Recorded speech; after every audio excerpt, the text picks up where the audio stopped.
half Japanese by my mother's side and half American by a friend of my father's. My mama-san is from Kobe, Japan. My daddy is a redneck from Arkansas. So we had a lot of cross-culture dilemmas in my house. My dad would take us fishing, and mom would eat the bait on the way there.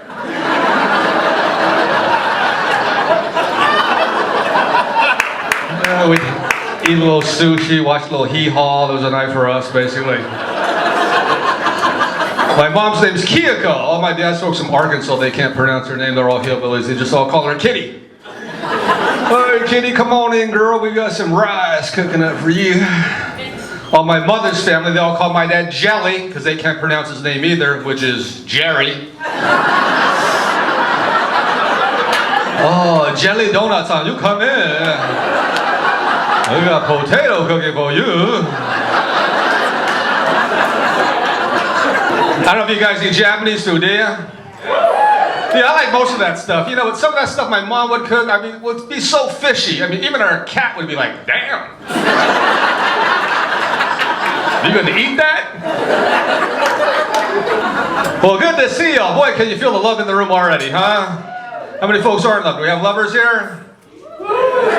3 people, all right. Well, let's take a quick love survey. How many people have a partner where you just thank God every day this person's in your life because they just bring so much joy and happiness in your life on a daily basis? Anybody have a partner like that? Oh, really? Oh, God bless you. Don't mess that up. All right, how many people have a partner who just sucking the life out of you in a dead-end relationship? But you can't say anything right now because they're sitting right next to you. Just go like this.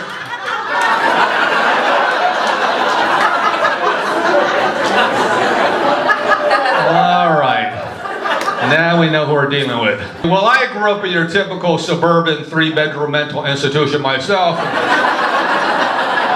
And I know that getting out with your sanity is the best revenge, isn't it? How many of y'all come from families where you have to get mentally prepared in advance before you go home to visit? You got to get ready for that, right? Oh, you got to put on your emotional hazmat suit so you don't absorb all that toxic waste they like to sling around the dinner table. That's why the Hallmark should come out with cards for dysfunctional families. There's got to be a huge untapped market for that product. I mean, all these nutty families, I mean, why does it take so long to pick out a card for your folks on Mother's Day or Father's Day? You know why? Because none of that stuff on the card applies to them. You could be shopping all day for the right card, you know? Oh, yours, my hero and my best pal. Oh, please, not that one, sir. I mean, what are the cards that say, I would have been better off raised by wolves? Happy Father's Day. Even a little heart-shaped card for your mom, little pop-up scars. Hey, thanks for scarring me for life, Mom. Love your son who used to be your daughter.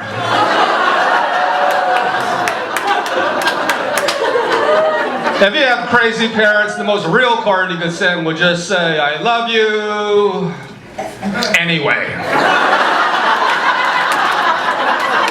Because that's how you have to love people anyway, you know what I'm saying? Well, we have no education in our culture when it comes to love. The only education we have in America when it comes to love is fairy tales. All this Walt Disney smoke they blow up your behind, right?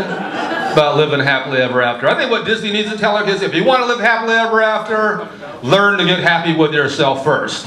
Then it really doesn't matter who shows up, because you are the love that you're looking for. Do you know what I'm saying? But every song on the radio is, don't leave me, how do I live without you, I'm nothing on my own. I mean, somebody needs to write some song to say, hey, if you stay, hey, that's great. But if you leave, hey, that's cool too. Because I still have me, and I love myself a lot more than you and your nonsense, all right? So, step off if you have to, all right?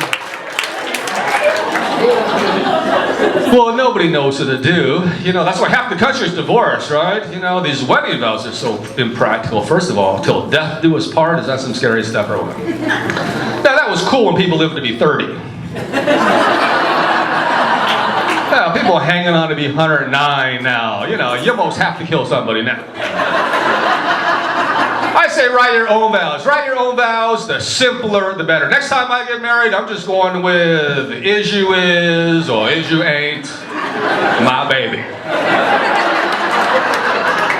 Then her reply is, me so horny, love you long time. Hey, it worked for my parents.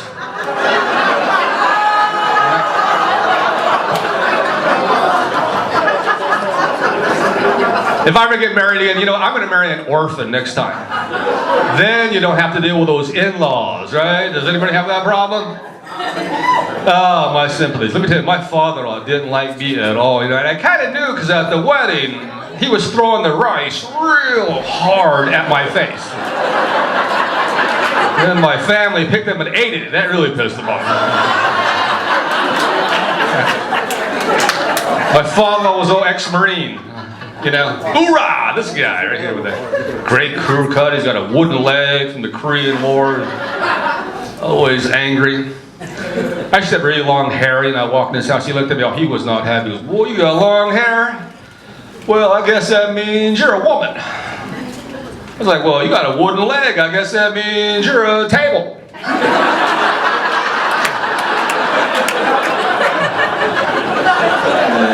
It just kind of broke down from there, you know what I'm saying? Every time I get involved with a woman, I find out about some new brand of insanity that I did not even know existed, you know. Oh, they're all so complex. You know, I love them all, though. I'm currently dating 5 different women, all living in the body of one small, moody woman. Oh, she's like my Swiss Army girlfriend. There's 5 of them that just pop out at random. And I've got to take roll call just who's present on any given day. It's really too much for one man. Childhood obesity is a national epidemic. Now, we've always had chubby kids in America, but dang. I mean, have you seen some little candied hams on the street today? Hey, the witch from Hansel and Gretel would have leftovers for a week. I try to eat one of the butterballs out there today. We used to play outside, play those neighborhood games like Red Rover. Right? Remember that?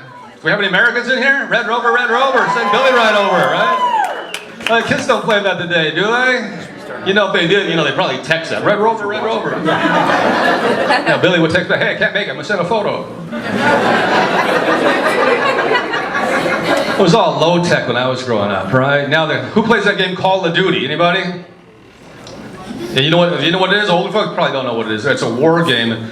It's very cool visually, but, you know, it takes no imagination to play the game. It's all laid out for you. When I was a kid, we played with those green plastic army men. Remember those? Those took some imagination to play with, right? You had to create the whole scenario in your head, how your little soldiers talk to each other. All right, Johnson, let's take that hill. All right, cover me, Sarge. Kids don't play with that today, do they? You know, if they did, the dialogue probably be a little different. Be Johnson, are you gay? Well, I can't tell you, Sarge. But I love you, Johnson. All right, well, meet me behind that hill, Sarge. All right. Should we play it outside? Play those neighborhood games like War or Army. Remember those? Oh, the worst thing about playing War or Army when I was a kid, my brother and I always had to be the Japs. We played Cowboys and Indians, we had to be the Japs. That really bothered me right there. Cops and robbers, hey, you guys are the Japs. Hey, wait a minute. There's no Japs and cops and robbers. Everything was low tech. You know my 2 favorite things I like to play when I was a kid? Remember those wooden Lincoln logs? You ever have those? Yeah. Oh, well, my 2 favorite things I like to play with: Lincoln logs and matches. That was it for me right now. I used to play this game called Insurance Fraud.